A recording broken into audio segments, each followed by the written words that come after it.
Happy holidays and Merry Christmas. You're watching Reconnecting Gaming. Oh, one moment. And enjoy the video. Hello everyone, Nary here from Reconnecting Gaming. Some of you know me on Twitter, the Gaming Dragon. Today I'm coming at you another Let's Play episode of Changeling Tale. Grace's Path. Almost forgot there for a moment. But anyway guys, since the last episode, we followed Grace to a little cove in the loch. And, I wonder how spicy this episode is going to be. Maybe just a little bit. Maybe a lot. Maybe a lot of spice in this one. We'll see. We'll see what Grace has in store for us, but considering that she ain't wearing much, she probably has some nefarious plans in mind. Anyway, guys, sit back and enjoy for the next 20 minutes. Alarm Chan, you have been engaged, and here we go. Alright. Alright. Get my voice in the... Let me get my voice in the right tone for this. We go deeper and find footing in the rocky shallows. The cold has vanished. I try to subdue my excitement, and it's nearly impossible. I thought I saw my sister by the water's edge. I didn't want her to see me. I'm not sure I believe her, but I certainly don't question it. Malcolm, come closer. I don't want her to see either of us. She's still a few feet away. I narrow our distance and I come up behind her, touching her shoulder. She shivers, but I can tell she's not cold. Closer. Oh, Lord. I submit. I wrap my arm around her shoulder as she turns in the water. Grace lets go of the rock and holds onto my neck. Her naked body close to mine. Thankfully, she can't see below my shoulders. I slide one hand down her neck, stopping her lower back. As a minute passed her eternity. We stayed this way, just holding each other, bobbing up and down, her naked body brushing back and forth against mine. A hard fact hits me. In the shadowy darkness, I am looking at the face of a girl I remember only as a fanciful child, albeit one I now believe I hardly knew or understood. The deep internal conflicts we've dealt with for so long alone could now be shared. Is either of us ready for that? On shore, and now here in these gentle waters, she's shown me an intimacy that I've never known, certainly not with such intensity.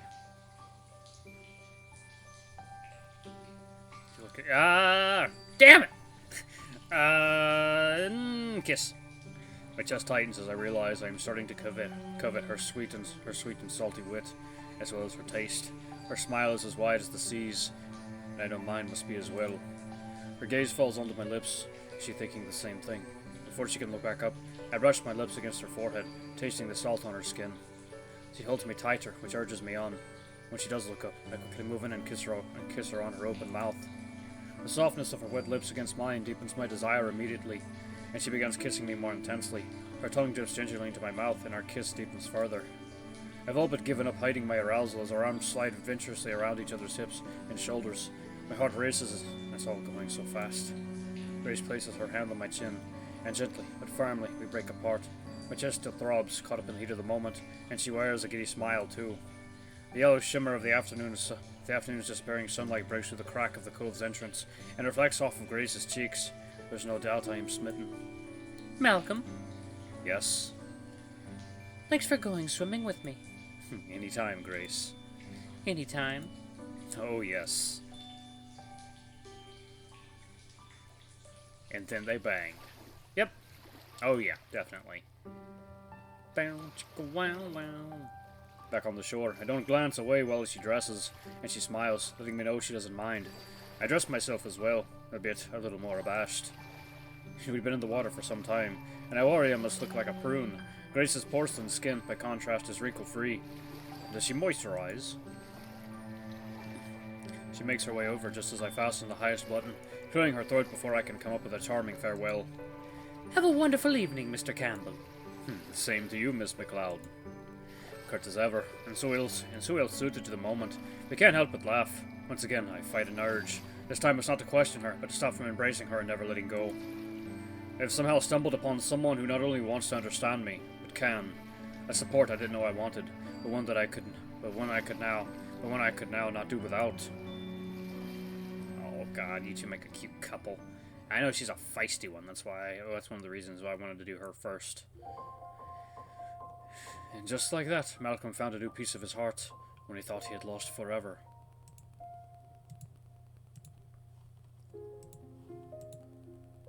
The sadness I felt was knowing that the love growing with Grace was a feeling I may never share with him or anyone else. I wonder who this is. Is this Alana? I think it might be, because she's the one who seems to know everything. Into the deep. Oof. Ooh, getting chills, guys. This is going to be amazing. The memory of the previous day's events is so vivid in my mind that sleep is impossible. Grace MacLeod, that little scamp from so many years back, now transformed into an alluring, audacious, and unapologetically flirtatious young woman. The thoughts rolled through my mind like tidal waves, soft echoes of her voice, shadows of her face, her smile, her body. The waves crash and my heart thumps harder every time I let my memories of her take me there. Each offers some new level of excitement. I'm intrigued, infatuated. Am I developing feelings for her? No, it couldn't be that. Could it? Not this soon. I'm just pulled over, stimulated, still, even hours past our encounter. I can't yet admit that it's too late to reel myself back in. The waves keep crashing over and over again in my thoughts. I've met women with that level of audacity. Most of them remind me more of girls in Jesse's line of work, rather than seemingly shy Grace. Maybe the shyness is a bit of an act on Grace's part. Maybe her whole life is a bit of an act. It wouldn't be a surprise, having seen her sister's performances. Grace is blunt, forward, independent but lonely, a free spirit if there ever was one. I sigh, self-reflecting, perhaps a kindred soul as well. My stomach is in knots, my heart races when I let her image pass through my mind. Rarely in my life have I ever been this unsure of how to feel. Coffee break, coffee time. Coffee time, it's coffee time. Why don't you sip this coffee of mine? And it's nighttime. And the Loch Ness Monster knocks at his window. I don't know, maybe that might happen. That might be something that happens, I don't know. I can only guess here, folks. I can only guess. Ooh. Ooh! Oh, that's amazing. Oh, that's incredible. Oh, that's a beautiful image. Oh, I've had dreams like that. Man. Oh. Okay. Awake in a pool of cold sweat, hearing a sharp rap on the front door. Grant has let me sleep late again. The sun is already nearing its peak in the sky, and it's likely past second feeding for the herd. Grant's voice can be heard through the walls. Come in, Marion. Make yourself at home. I'll fetch you some tea. Her shuffling footsteps creep closer to my door. The creak of the rusty doornail has me jumping to attention. Malcolm, wake yourself. We've company. She gives me a conspiratorial wink, then disappears. I dare think she has a matchmaking possibility. She sees a matchmaking possibility. Lord knows what she would make of me lusting after Marion's younger sister. I slip into yesterday's dusty trousers and inhale a whiff of dry tide water. I laugh at how horrible I must smell. Oh well, the precious repercussions of swimming with sharks. I'm coming, Gran. When I open the door, I catch Marion's eyes first. Malcolm, it's you. I've come to see. I've got a favor to ask. Her eyelids are red. I wonder first if she's been stung by bees, but realize she's been crying. How foolish of me to think injury at first. What's wrong? How can I help? Marion glances left and right before replying. The elder Campbell keeps busy at the stove, although I suspect she's carefully listening for any morsel of gossip to share at her next whist club get-together. Well, it's my herd. At least 7 heads of cattle have wandered off. They need milking and, well, I guess on days like this I'd remember why I ought to have a sheepdog.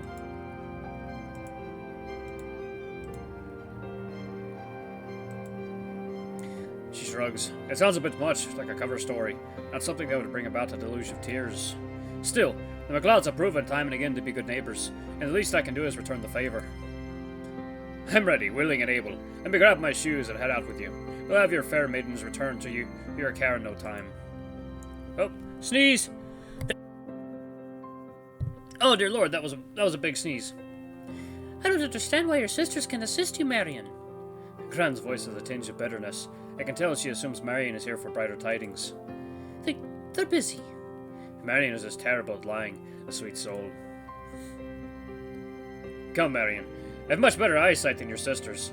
We'll find that wandering foal before you can shake a stick. Off we go. Taking Marion by the arm, I start to lead her outside, bidding a farewell to Gran. Gran, I'll be back lickety-split. Lickety what? Malcolm, did you just curse at me? It's hard not to roll my eyes, either at Grant's exasperation or Marion's impatience. I follow Marion out the door, collecting my hat and my thoughts. God, the scenery in this game is beautiful. The music really is just something else. It's not until Marion and I are a few paces out before I ask her what's actually happening. Lost her, eh? Marion stops and faces me. It's Grace. Her eyes well, and her lower lip trembles. Is she alright? What's wrong? Marion scratches her face and turns to get back to walking at a much faster clip. Should I be worried? I don't know. She's being so stubborn. Why would Marion come all this way and not tell me what's going on? She even went out of her way to fib to my own grandmother. In order to what? Have me speak with her obstinate little sister? I can leave aside. I'm honestly quite pleased. I look forward to getting to see Grace so soon after yesterday's rendezvous. And else would I have been able to pay a visit? Best to be forced upon me, I suppose. I only hope this is the right time for Grace as well. After several yards, Marion stops abruptly. Malcolm, I came over firstly to apologize. It looks like she's tearing up again, but inhales sharply to stop herself. Grace and I were terribly rude yesterday during the picnic, but, well, now it's more than just me offering an apology. I told myself not to say anything to you, not to involve you, but... She wrings her hands and looks away. This is me asking for help, and it pains me to do so. My heart goes out to Marion, knowing that if she's gone to all of this effort, then it must be quite the predicament. Grace and I got into an argument this morning, and now she's gone totally rage. Locked herself in the bathroom, can you believe it? I know how silly it sounds, but she needs I need to get her out. She absolutely won't listen to me. I stand, dumbfounded. Can't be all there is to this. A sisterly argument. Is it really so odd for a girl to lock herself in the bathroom? For that matter, why wouldn't she? I'm more confused than concerned. What about Jessie? Will she listen to her? Marion shakes her head, and her voice chokes. Jessie is incapable of helping. I shake my head. It appears that the whole MacLeod family is plain stubborn, and I'd likely have just as much luck convincing Hazel to listen or behave. It suddenly dawns on me the true purpose of Marion's visit. Pardon? You don't want me to physically extricate a young woman from a lavvy, do you? You don't think I've received proper training in that field? No, of course not. I just need you to talk some sense into her. Look, this isn't exactly what I had in mind either when I visited you to visit, but... Marion, I'm your neighbour, not the miracle worker. Wait, you don't really think I can bring her around, do you? Heh! Look on her face.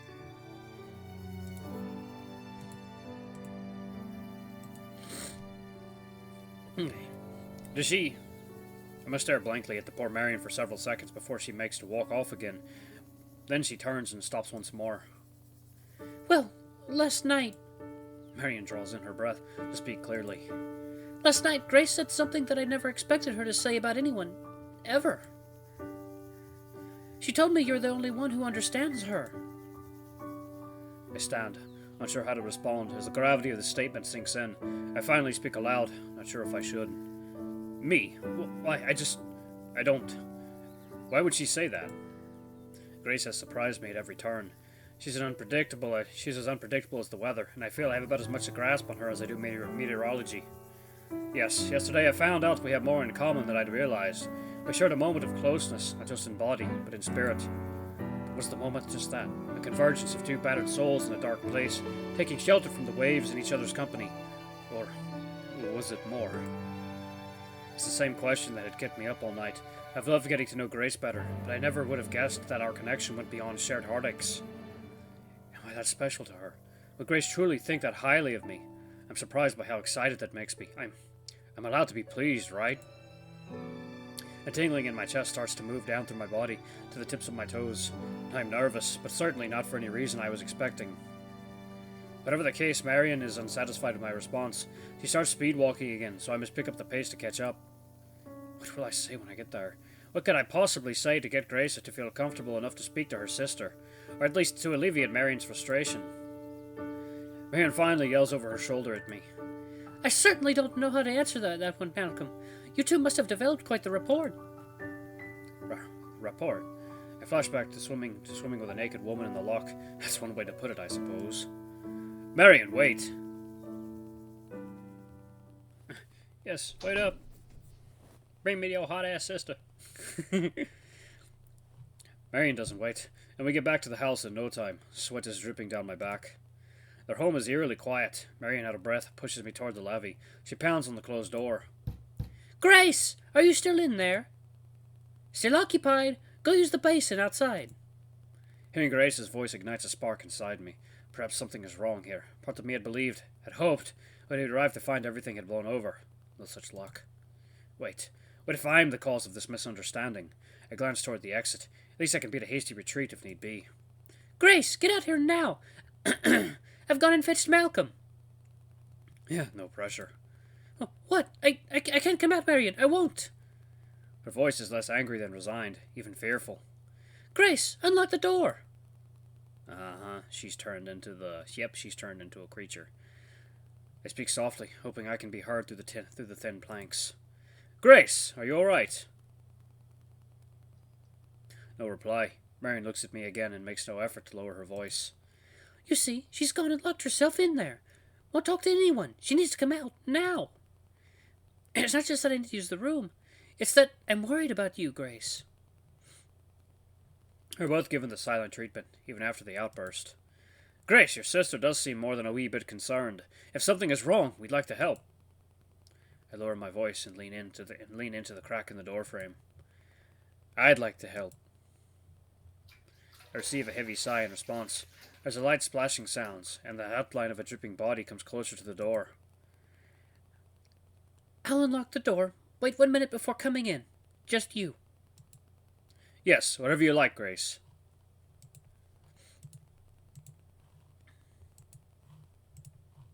I turn to Marion, who looks both impatient and annoyed. I think she'd like to speak to me. For a moment, Marion furrows her brow and looks ready to argue. After a beat, she simply shrugs. Fine.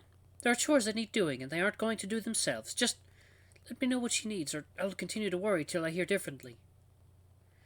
I really do need to have a chat with her. It's been quite the morning. My hand is switching in my pocket, and I realize I'm worried as well.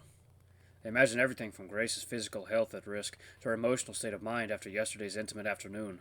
I can't possibly know all that she is going through. The lock unlatches, and I count out a full minute. Marion shuffles around by the stove, glancing my way. With my hand nearing the doorknob, it finally hits me that I have no idea what to expect behind that door. I quickly turn the knob before I lose my nerve. What is it? This gotta be... Yeah, isn't she, really big, though? Oh, wait, there's her hair. The bathwater must be warm. A steamy haze fills the room. Grace's voice comes from somewhere within the fog. Close the door. Lock it, please. Oh, Lord.